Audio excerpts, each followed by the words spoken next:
Hey, hey, hey. You know what time it is? It's Shit Talking Sunday. Because every day is Shit Talking Sundays. But today we're talking shit talking with Sensible Chery because you love our kids, I love our kids, and somebody has to stand up for them. And, a lot of us, or a lot of y'all aren't. So get out the way because we are. Um, let's bring her right on. Sensible Chery, what's going on? Hey, it's another day in the neighborhood. Yes, it is. Another day. Yes, it is. I think I got frozen there for a second, but came in right on time, I think. Yes, yes, yes. So what's new So, in the neighborhood? well, we had last week, there were three teachers out of Bend Lapine School District that had officially been fired for not getting vaccinated and not filling out a religious exemption. And so it's very interesting that we still have this going on. I realize Oregon has still not rolled back their requirements, even though even the CDC has reduced, all of the recommendations that they have. Even in the healthcare, they don't require universal masking anymore, and yet we still have that going on here. And so I'm very intrigued to see where this ends up with our educators. I've always been on the side that had our educators all decided to, not all, but those who were uncomfortable with being vaccinated and truly didn't want to get it and were only getting it in order to save their jobs. If all of those educators that were not comfortable doing what they were doing and felt like it was their livelihood was the only reason they were doing it would have walked off or gone on strike, that we wouldn't be where we are right now. Um, and here we are, several years later. And the fact that I think I'm only aware of a handful, less than 10 that I've seen. There could be more. I'm sure, it's not necessarily that they all make it into the media, but, there's three here. There was another one, I think, last year. But like a very few educators took a stand and said, like, no, I don't want to do this because I don't feel it's comfortable for me, just for a personal reason. And I don't feel comfortable having to fill out a religious exemption as the only way of justifying not doing that.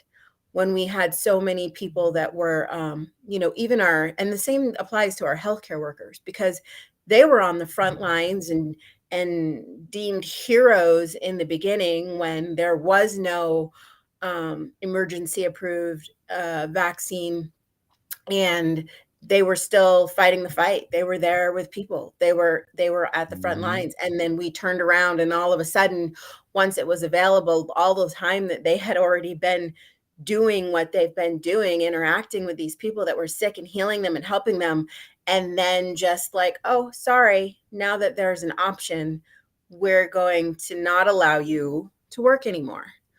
And so Yeah, it's very, so crazy. It's probably a very good way for companies to get rid of employees that they didn't like. Oh, you don't want to yeah. comply? Oh, bye. See you. You're gone. Cool. We got rid of all these high paying workers, and now we can bring in lower paying workers to do the same job because they want to put more money in their pockets. Well, and that I agree. I could see that definitely being part of it, as well as, oh my gosh, here's people that actually are willing to stand up for what they believe in. Mm-hmm. Why not have a workforce that isn't willing to stand up? Because and not that they, not that these people aren't people who potentially would, but you have them in such a between a rock and a hard place where, oh, well, if you don't do this, then you're going to get let go. And in this time, when jobs were limited and so many places were shut down, um my gosh, the fear, you can't just, so many people, none of us are really in a position to walk away. I've been very fortunate with the situation that I am in. But I know that there's a lot of people that are not in a situation. They could be single parents, or whatever the dynamic may be, that they can't take that risk, or they feel they can't take that Mm-hmm. risk, um, because they've got other people depending on them. But what I would really like to know is, when is enough enough? And do we truly believe that this is what is right and in people's best interest, to force people against their will to do something that they aren't comfortable doing in order to keep their job, when we know for a fact that even if you choose to get vaccinated, it does not prevent you from getting or transmitting? I mean, these are things that we know now. So why Mm-hmm. would they require that of people when we are in need? Which leads me right into the next thing that I was talking about, is we've got this huge shortage of educators. We have shortages, and especially like in areas like special education and stuff like that, there's a shortage of teachers, there's a shortage of bus drivers, some of the lower paying You jobs know, within you know schools. why there's a shortage of educators? Um, why would anybody want to be? I mean, because I know there's a lot of people out there that are passionate about education and wanting to teach kids, but why would anybody want to work for in an industry that doesn't support them, doesn't Mm. help give them all the tools required to properly educate our kids?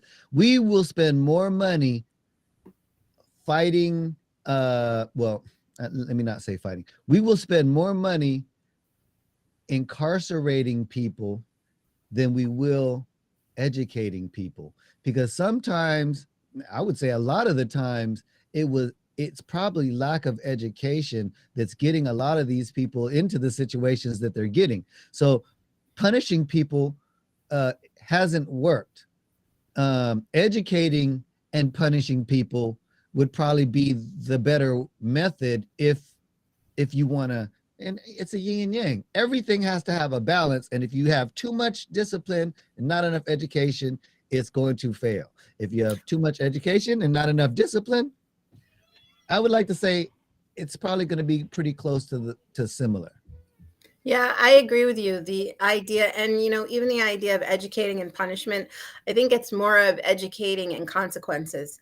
Like, people need to understand the long-term consequences for choices that they make, decisions that they make. We are such an instant gratification um, group of people now. We can get information, we can get everything we want on demand. It's like everything's on demand. And so we don't have this ability to be patient and to wait on things. And so that lack of having patience drives decisions that should have been thought out a little bit more. Yeah. Um, and we don't, we in education, it's like, where are we? What are we doing? When I know one of the other things that came up as I bounced around a little bit was that I think, and I don't remember if this was just Oregon as a whole, but they were saying like 42% of the students have diverse cultures and multi languages and stuff like that. And yet I think it was 13% of the education staff. And so it was talking about, that the diversity within the educators isn't the same as within the students. And so, bringing those individuals in that have, that can, that are dual language or bilingual or what have you. And then I go back to, why are we not teaching some of this stuff in school at an early age? Like, why don't we have um the ability to speak Spanish in our elementary grades? Mm-hmm. And we still don't even have typing in our elementary grades in 2022. Like, those are things that technologically advanced we are. Kid, I'm tongue tied this morning. Right. That where our kids are going to need to be in the future, we're not even teaching them the skills in an early level when their brains are so easily molded, and they could pick up on this stuff so much easier. Why are we not doing that? It's just like we're teaching all of these dates and things that may not mean a whole lot. Like, how much of the stuff that you learned in school do you use today? And I think the significance of learning some things in history, it's more along the lines of, hey, history shouldn't be repeating itself in some instances. Right. And yet, here we are. We have some very disturbing things repeating themselves, with the way, whether we're discriminating against a certain group of people or what have you, it's still happening today. You So know, where's that balance? the crazy thing is, right? We've evolved with technology. And why are we still teaching with textbooks? Why are we not using computers and that format? Because it would be faster and more efficient, and we can get more things accomplished. Because the Chromebook, yeah, the Chromebook is great, but if we're still using paperback and Chromebook, we're not crossing the thing to make educating more efficient. And we could keep track of how well the children, our kids are intaking everything, because it would be so connected. Not there's a good and a bad to that, because then we got more control over the kids. It's more access to controlling and brainwashing. But we do need to figure out a way to evolve with technology. You were saying that everybody wants everything so fast. That's because technology has made it so that we no longer have to snail mail our letters come now. Hey man, send Mhm. me a letter. All right, you'll get it. You should receive it in 3 days. Now we can receive it in 3 seconds. And the fact that information comes so fast, but we're still living in the Stone Age when it comes to other things, we need to evolve. Just like here in California, they want, I think by 2035, uh, we have to be all electric only. And our electrical grid can't handle Right. that right now. So that stretch between Sacramento and LA, there's all that land of just wide open desert. One, why don't we have solar panels all over that, collecting, soaking up the energy? Two, how come all these new houses, it should be mandatory that we no longer use roofing tiles. We should use solar tiles to make every house energy efficient. And we can accommodate some of these grids that we're trying to mandatorize. But it just seems like we just keep digging ourselves deeper into a hole that is not that we're not going to be able to get out of, because the rolling blackouts, now we're already having rolling blackouts and we haven't even started putting the electrical cars on the grid. So Right.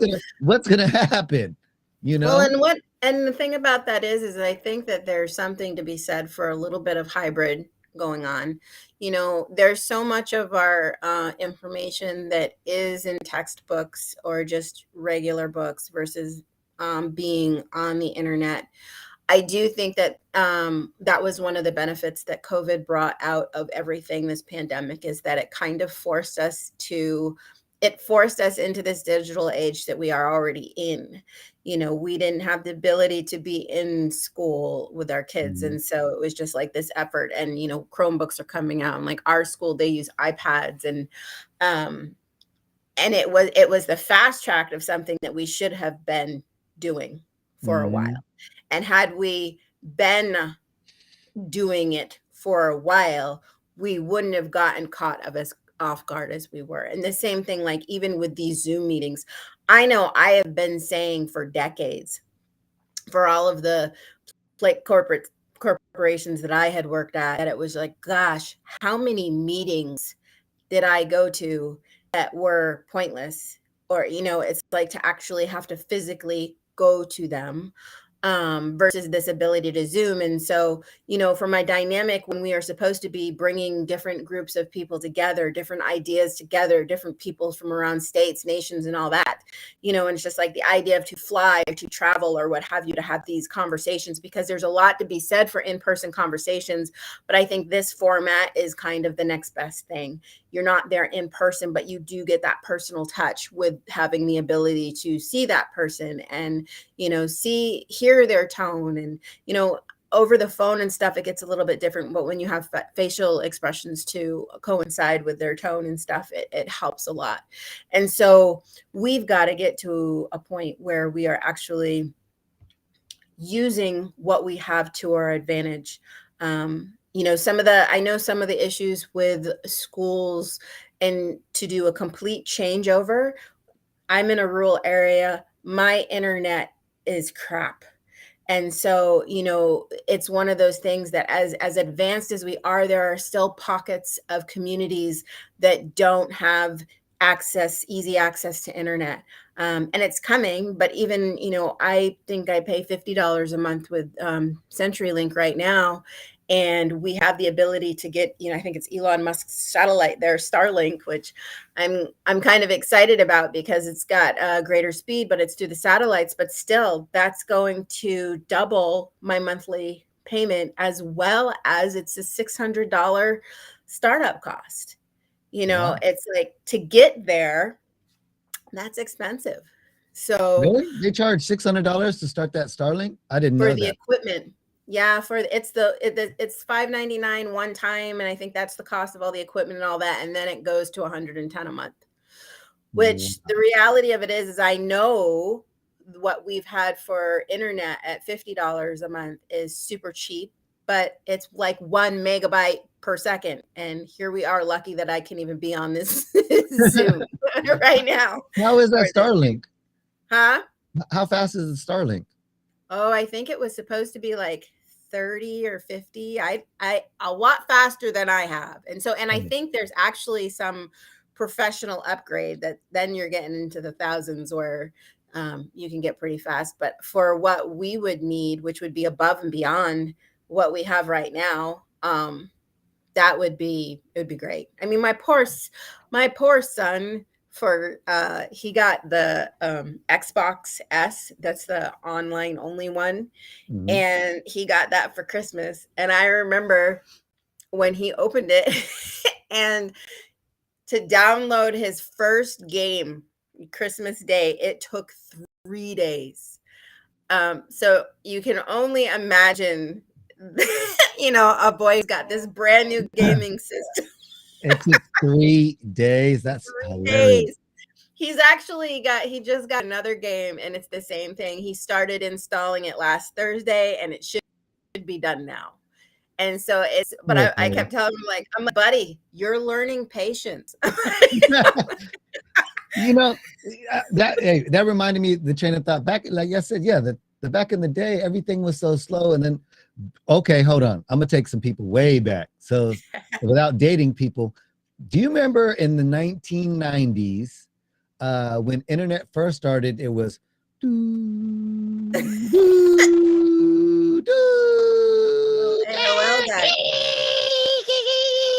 okay. You want to know patience? That was patience. Yes, this is true. True. But you forget about that when it's been so long since then. If they would have evolved us along with the AOL years, when they evolved, maybe we would have got it a little bit better. But things were moving so fast. Yeah. We didn't know what to believe was being great. Like when YouTube was first introduced, who wants to watch little clips of BS? Right. And who would have known? I wish, looking back, I would have invested in Google, YouTube, Twitter, all when they first started up. Think Amazon. About how rich you would be. Yes, Amazon. There are so many different things out there now. But, let's get back to the school system. Yeah. For me, the fact that the teachers are so underpaid, I think that is why we're having a shortage. And then not going to bat for them. I'm not saying that parents don't and shouldn't have rights. They should. They should have. These are our kids. But I think that what may help teachers to better deal with kids is cameras in every classroom. Um, it will hold teachers and students accountable.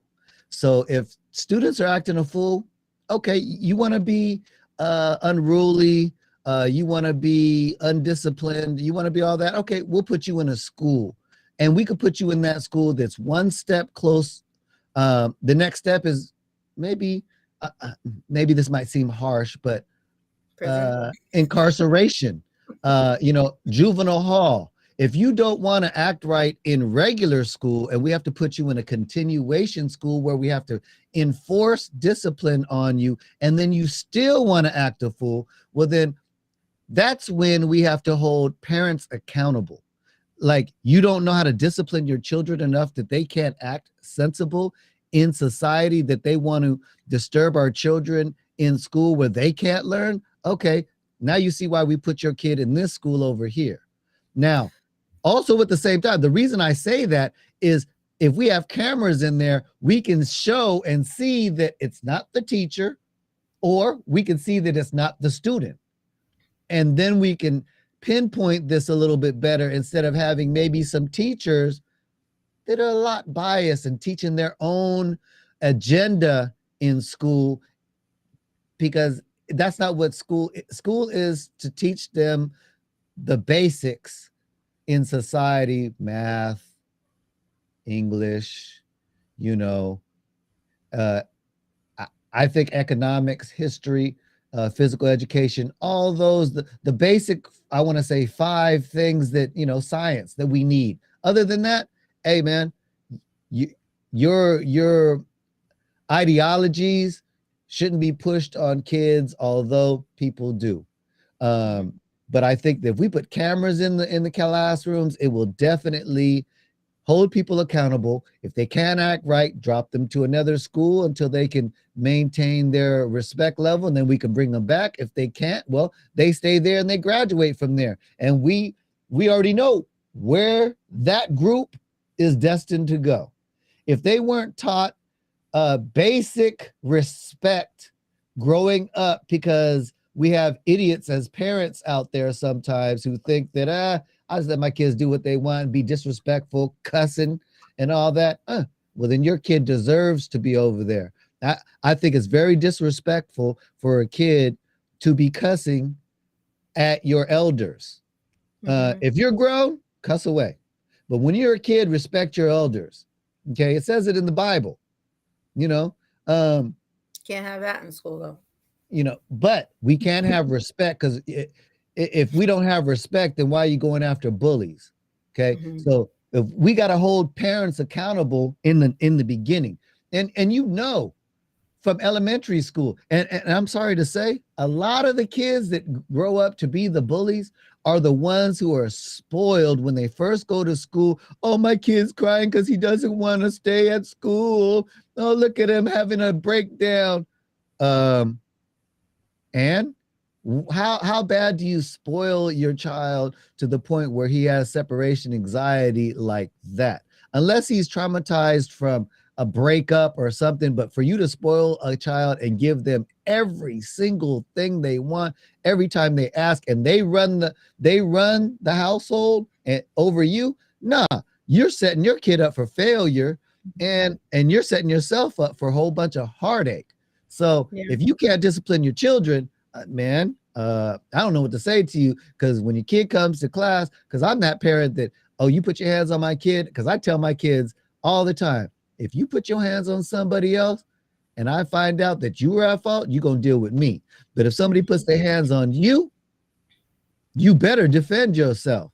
Do not let anybody punk you, especially at school, when it comes to being bullied. You will not be bullied, and you stand up for other people who are being bullied. If you see something that is wrong, speak up. People are scared to speak up. And the fact that, just like I think I said it here, when a fight breaks out in school, if if we had cameras, you would see who the aggressor was, and you Mhm. could discipline them accordingly by saying, all right, you were the aggressor, you're suspended. Why should a victim who was attacked get suspended also? That is not fair. Okay. Right. And you're not taking in, it's like kids have no rights, just like when they go to the office and they're questioned what happened. They have the right to remain silent. Mhm. Okay. But we're not giving those rights to them. Okay. Because there's sometimes some things that are said that could get them potentially in some questionable waters. But sometimes some of those things are none of their business. Right. So the thing gets real deep. But cameras, now that we have the technology, what's the problem? I know they're using them everywhere. It's just like as much as we want to sit up there and think that we have all this privacy that we don't have. And in an establishment where it is meant for the public, um, I don't know. I'm not opposed to that. I know that we've had people, even teachers, that don't necessarily want their classrooms being monitored like that. What their reasonings are, I'm not quite sure. But I hear you in a dynamic where you are supposed to be teaching a child particular subjects, and whether you're in an environment where students could be acting a fool, um, cameras would be a huge eye opener for that. And it's just like, if what are you trying to hide when you're dealing with children? What are you trying to hide? The same thing, I mean, would apply, in our, in some of our institutions, what goes on in our jails, what goes on in, like these, any kind of mental kind of hospital, or, that kind of thing. Because I know that there were a lot of issues in the past. And so that's one of those where, instead of like making these things going away and shut them down, where there's actually resources that are needed, just make it so that it's harder for people to take advantage of situations, because some horrible things have happened behind closed doors. Oh yeah. And What's so crazy is I watch these auditors, your constitutional right auditors, and they have a great point. I mean, when you walk in a building, a public building, there's cameras everywhere. And it's okay for them to record you, but you can't record them. What is and I get the you can be stalking the place and casing the joint and all of that.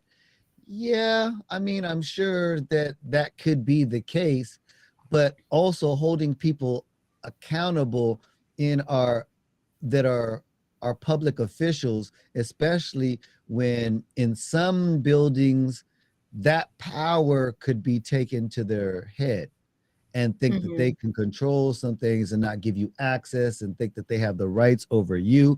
And nah, I'm a very I, I think cameras hold people accountable, and in public. It should be okay for anyone in public places on both directions, either the business or the citizen, to be able to record. Um, we see that police officers, and I think it's they've got objections on both sides, just like the police with body cams. I think that that's great. It holds both the criminal and the police officer accountable in the situation. I'd like to say that most criminals are liars, habitual criminals, and they're going to lie to try to get out of it, and the video don't lie. I'm going to say that there are police officers who lie, and people get incarcerated because of their lies.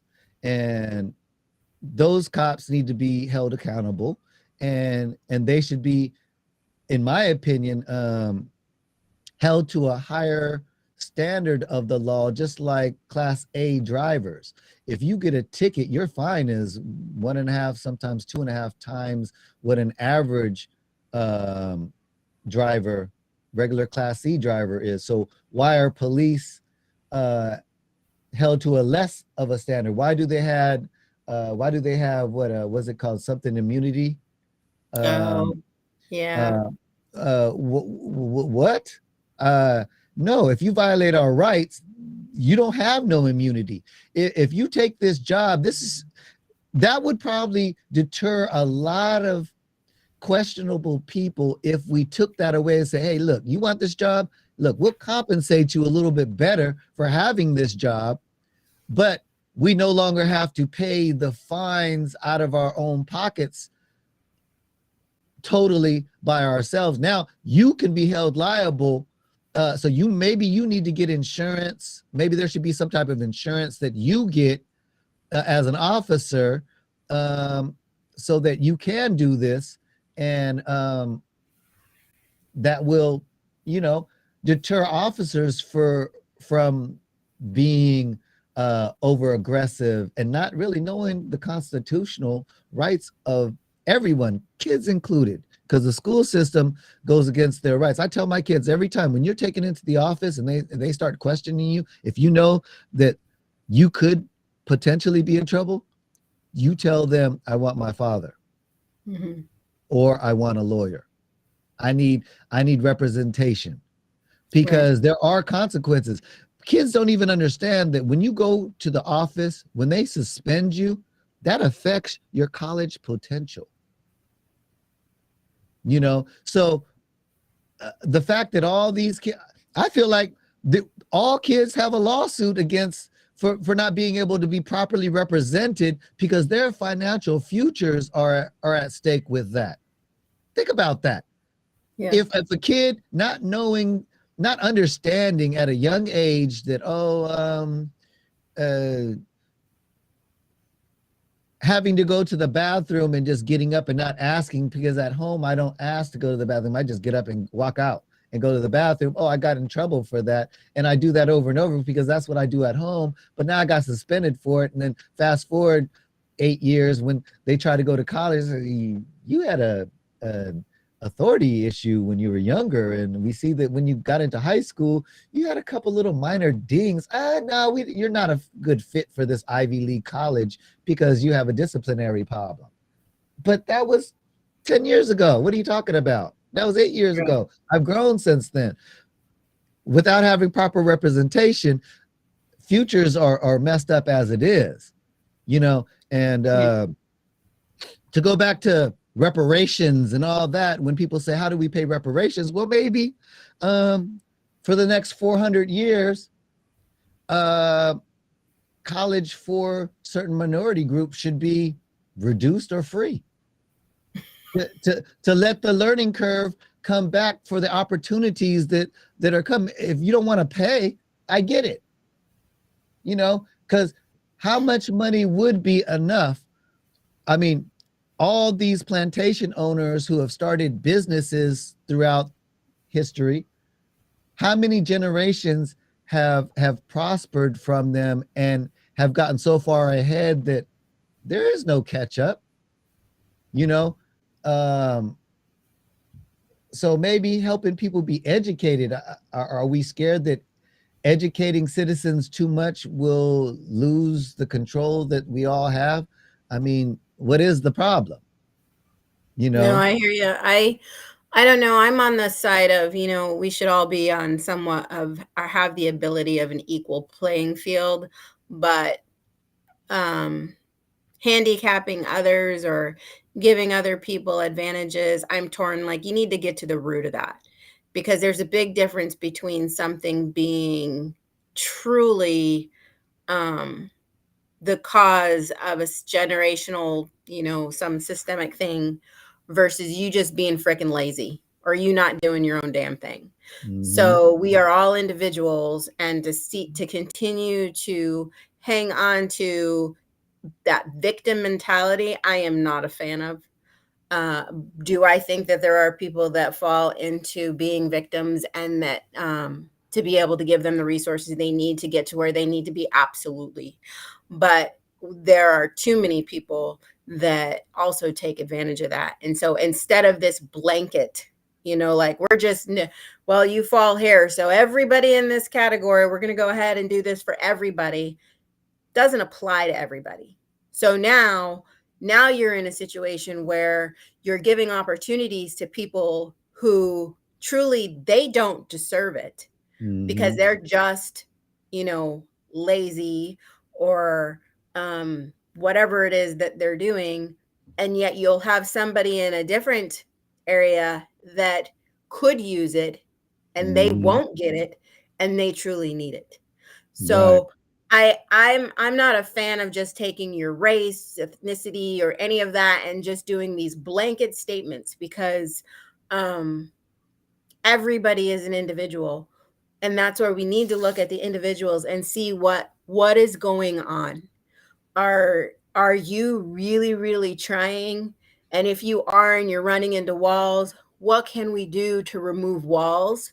But Mm-hmm. when we start doing things for people that don't need it, that actually are fully capable of doing stuff, it takes away from our ability to truly give to the people that need Mm-hmm. it.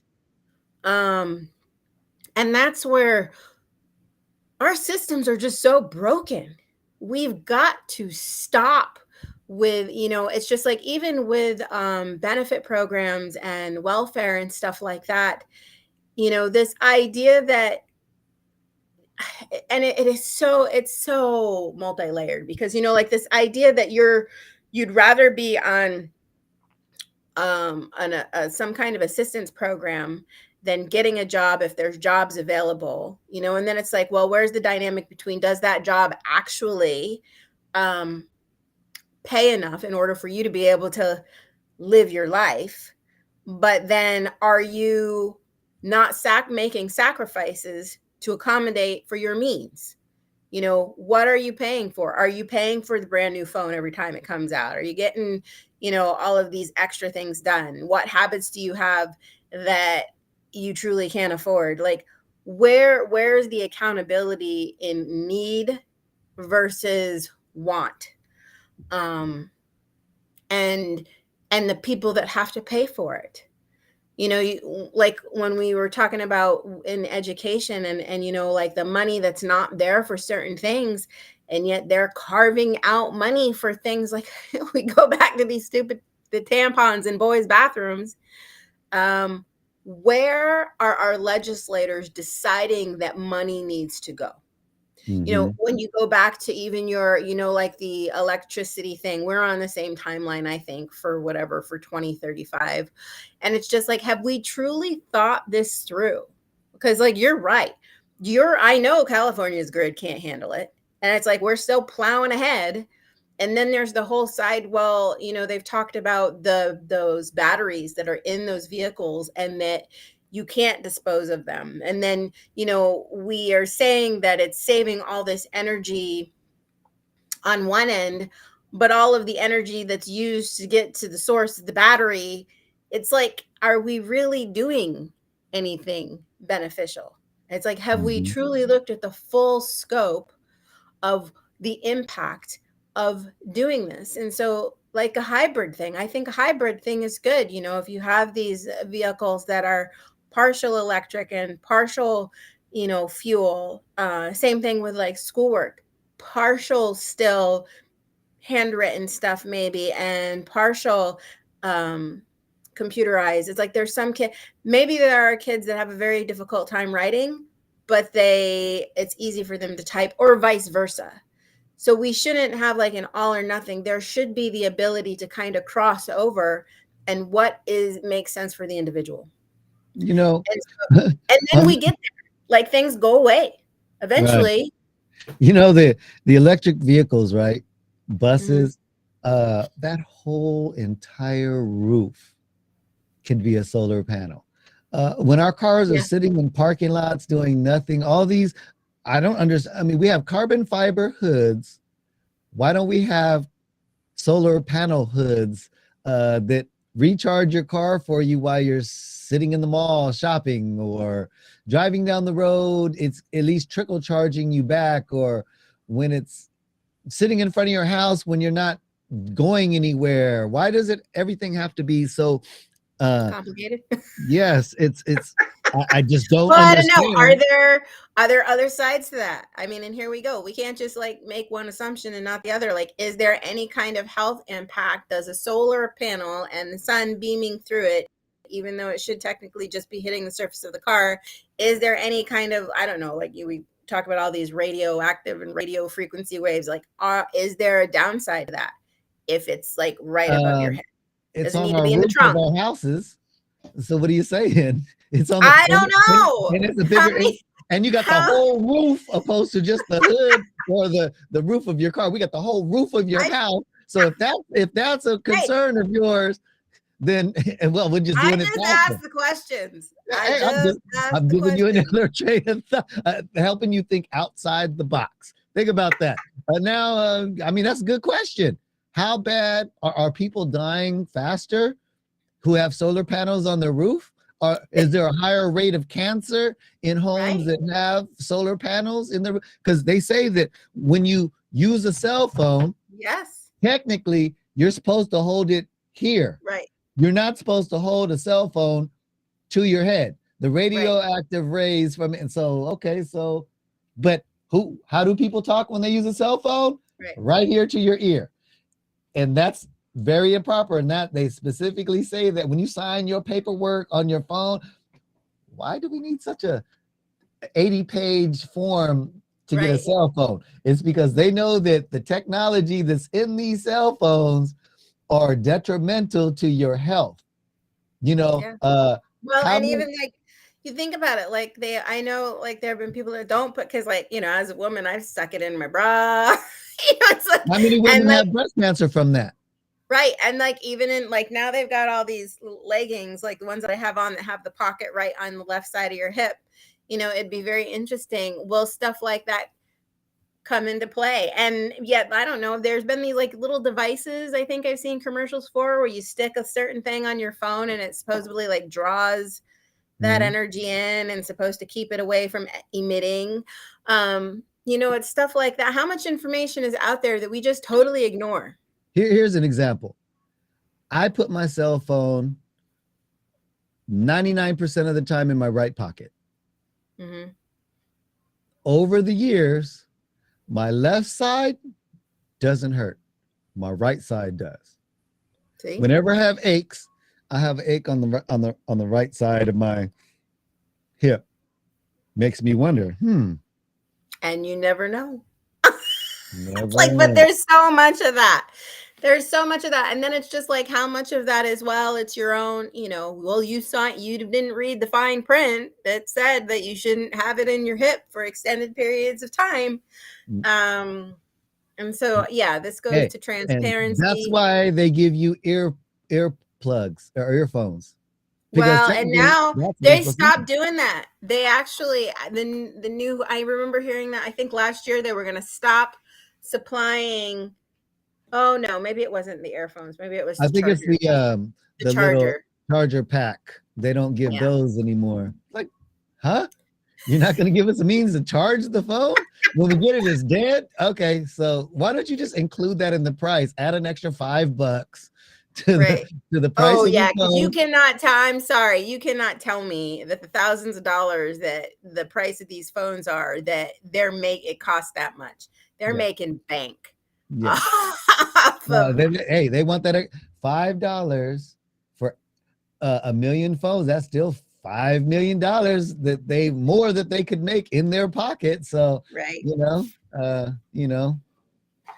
So you know what else has been going on in the schools? They've got that bipartisan Safer Communities Act that was supposed to help with bullying, violence, hate, and that kind of things. But now what they're starting to do is supply Narcan to schools. I heard about that. Okay, so what in the let's encourage people to do drugs because they know they can be saved at school? In the hell are we doing? I don't know. I don't know. Like I think it was 120 kids died last year or overdosed on something that could have been saved or something like that. And I was like, okay, well, once again, we go back to that. Parents need to be held accountable in the younger years. I'm not saying that, you know, kids don't get encouraged, but I think if we go back and overall, if all parents are held a little bit of accountability for the way kids act in their younger years, when they're older, sometimes they won't be encouraged to go into those cycles because of having more things to do, Yeah. just Well, being and educated, because there's that's the nothing other for kids to thing. do. They're taking Yeah. everything. Cruising was gone. Now they're bringing cruising back, and it may make things better, but crime is going to go up a little bit because they're not going to sit out there and maybe, because if you know that cruising goes on over here, then increase your police force to police the area a little bit, make a presence, and you there won't be as much violence. You're making more money on gas being spent, so put a little bit of that money towards uh paying for police officers to patrol it. Give kids things to do, and they Yeah. won't be out. I mean, back in the day, in the earlier year, when we were younger, when we were going to school, we didn't have school shooters, but we had so many things to do. Now there's nothing to do, and we have school shooters. Well, you also had areas like here where I'm pretty sure that like all the hunters, they all had rifles and stuff on their vehicles in the parking lot. So when everybody's Right. packing, I mean, it is, but I mean, if you think about it, most school shooters, at least I would like to think, they know that uh, I'm not getting taken alive, you know. yeah, So they already have the mind frame that I'm going in here to kill people, and they're going to probably kill me. So who cares? right, right. And So that's a big who, deal. who's to say that that may or may not deter people? But I do know that if every teacher had a gun, students may think it would be a deterrent. I don't know if I want to do that. I might not even succeed because failure is something that, I mean, us as humans, we don't want to go through. We don't want to be a failure to anything. So if I'm deterred, uh, you don't see people going and storming a military base. You do see on occasion somebody deciding that they want to go into a police station, but they go in armed to the T and they do what they do, and those people you already know have a death wish. Schools, Right. that's different, and a lot of that, like I said, goes back to the bullying and Yeah. mistreating. And like I said, we put cameras in all the schools. We hold both sides accountable, the teacher and the students, and we could discipline them a little bit. When fights break out, we know that we knew who was the agitator because you could follow the steps all the way around the school while they were there. If the first thing they did was they came to school and it looked like their patterns were moving towards, I got to find this guy because I'm going to beat his ass. Well, he was definitely the aggressor because you could see him from the time he walked on campus to the time the confrontation occurred. And if you look at the person who was the victim, they went about their day as normal, talking to their friends as normal. And then all of a sudden, oh my God, this person came on me and now I'm attacked and it's all bad. Mm-hmm. Okay, why did you discipline them? I don't care what they did off campus. Okay, that's between the parents and whoever and the police out there. But on campus, safe environment, there's a time and place for everything. I'm not condoning people going out and fighting and handling things in the street. Hey, that's your business. I'm not saying it's good or bad. I'm just saying in schools, if parents raise your kids with respect, even out of school, you wouldn't have those problems. Yeah. Because if every single day when kids are going to school, learning and knowing that you have to respect your elders, you have to respect each other.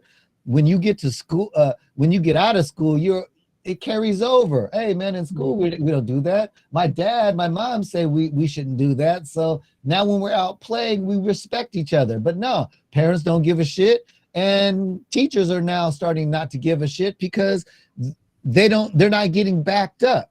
Now, if we put cameras, and I keep saying it, put cameras in the classrooms, teachers have more arsenal to justify what they need. Think about that. If they say, oh, these kids are bad, we can't deal with it, we need more of this. You're just talking. And then you see that kids are throwing pencils at the teacher all day. They can't educate. They're getting hit in the back of the head. Oh shit, yeah, they're all right. This is out of control. the principal obviously isn't doing something, so fire the principal. Well, Okay, and that's teacher. just it. Yeah, no, that's just it though. I mean, there's so much that people don't realize that's happening inside the classrooms. And it's so easy for people to just have their personal perspective on one side or the other. But if you're not in that classroom and seeing the impact, because I know one of the biggest things I know behavior is a significant issue that we were dealing with last year. And so far, I think it definitely seems to be improving this year.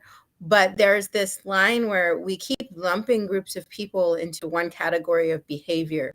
And so there's a lot of students that have disabilities or special needs or all of these extra needs, and they may have a dynamic of behavior, but the behavior that I think that like we're talking about, it's one thing to need a little bit extra assistance in class because you're not understanding something or that kind of thing. But the behavior that I think has us frustrated is when students are throwing desks, chairs across the room. They're physically harming people, themselves. That's a dynamic that no matter what the reasoning, if it there's, and not to say a one-off, like there can always be a one-off. But when we talk about like a 3 strikes you're out, or something that is consistently happening, it should be addressed. Because Mhm. even if there might be a reason that they can't control if they have there's level of autism and stuff like that, and that they may not be able to control their actions, and it's just like, but they have a right to a fair and free public education, that kind of thing. It's like, I'm sorry, if there's a level where you have demonstrated that you could potentially harm somebody else, and it's not just a one-off, it's happened more than once, that needs to be addressed. That child needs to be removed from that environment, because it is not fair to all of the other children that are in that classroom to learn if there's one student that has excessive needs that result in harm. That's what, And hey, so, that's why I said we need to send them to another school and they can prove that they can act right, and then we could bring them back. And if they mhm, can't, they graduate in that secondary school. Cameras would help parents to be able to say, what are you talking about? My kid isn't acting up. Show me examples. And then they could prove why, and then we could bring them back in. right. Okay. But just letting them run amok, do everything. I remember many times in school when there was heated arguments happening in class and the teachers would act like it's STFU Friday. Okay. And I look at them and go, what are you doing? Why aren't you not calming this down? You are the responsible adult that's in this classroom, and you see that there are some children, because until while you're in school, you are still a child. Okay, you might be a young adult, but you're still a child, and there's children acting a fool. Be the adult and mediate that. And I get that teachers aren't there to be people's parents, but cameras. Teacher would go, hey, this guy is a disruptive in our class. I can't teach because of blah, blah, blah. And I guarantee you, as soon as children start seeing that they going to school isn't for social reasons, it's going for education and their social time during PE, during your 15-minute breaks, your lunch. There's times to interact with your friends, and then there's time, especially in high school, kids should be like, hey, look, pay attention. When you go to work, you can't be disruptive like this. So if you're already doing this in class, teachers are setting them up for failure. Cameras, cameras, cameras. Hold them accountable, and you will be surprised how fast things turn around, especially when they go, oh man, you acting a fool, you get sent over here. Now, when you get sent over here to this other school, now it's disciplinary school. Okay, obviously your parents ain't doing the job, but to make sure society is going to raise you properly, you will act accordingly. And if you don't, hey, guess what? and we need to take it a little bit more serious. And I guarantee you, kids will be a little bit more disciplined. And when you go to other countries like Korea, Japan, China, at least when I was growing up, school was 6 days a week. They went to school on Saturdays. Wow. That's why these foreign countries are passing us in education, because they take it more serious. You know, their hours of education are sometimes when you wake up to the time the sun goes down. They really take it serious because they're hungry to get out of the third world that they live in. America, we are so used to everything. I mean, we say silver spoon. Oh, you're so silver spoon. No, we all are silver spoon, because people over there in those third world countries look at all of us as, man, you guys are silver spoon. And then us that don't really have anything, but we do have 1,000 times more than people over there, we look at other people and say, you're so silver spoon. But Right. no, we're all silver spoon. It's just to what degree. So, you know, I guarantee you, if we tighten up things that are important, that we as society hold important, like example, educational system, because if we don't educate our youth, then our future is lost. Yeah, no, You we got know, to get to the root of what is the, what is the issue. We spend so much time, and I've said this before, we spend so much time on dealing with symptoms, and we're not addressing root causes. And Right. so until we actually sit back and figure out what the root is, we're going to be in this vicious cycle of getting nowhere. But we're about up for today almost. Yeah. Well, you know, if you have a last minute something you want to tell everybody, here you go. Well, it's crazy. We are the people, and we have got to continue to stand up for our rights and what we believe in. We need to stand up for our kids, because our kids are our future. And if we aren't speaking up for them, and if we aren't standing by them, they will get walked over. And so the things that we want to teach them, we have to have strong adults in our kids' lives. I was just reading something the other day that was talking, it only takes one adult that pays attention to a child's life to help them be a success.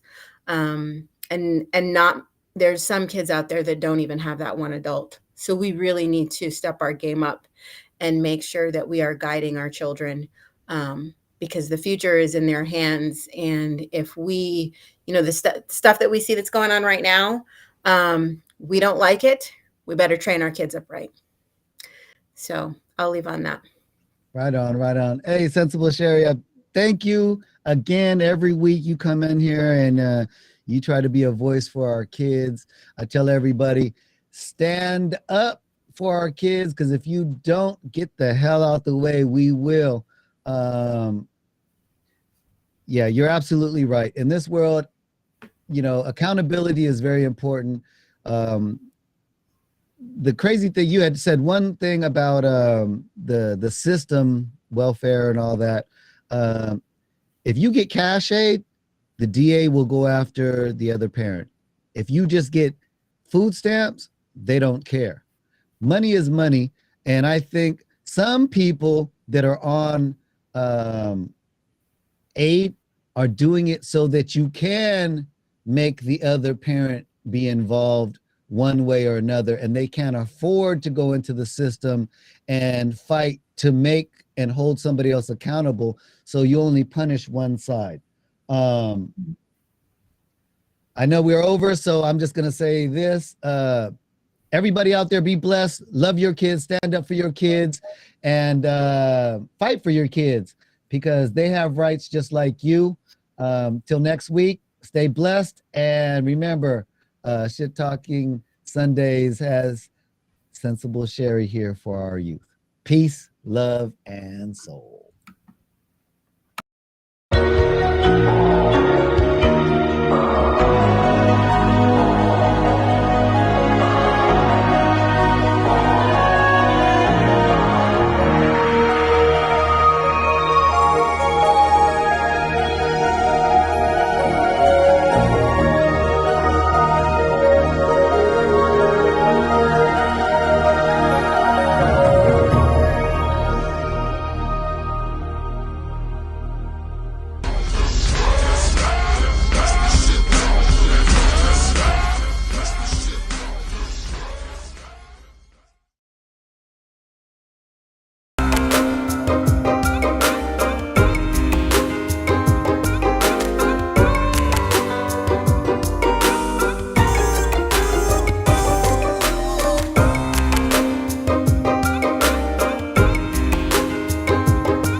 Drama.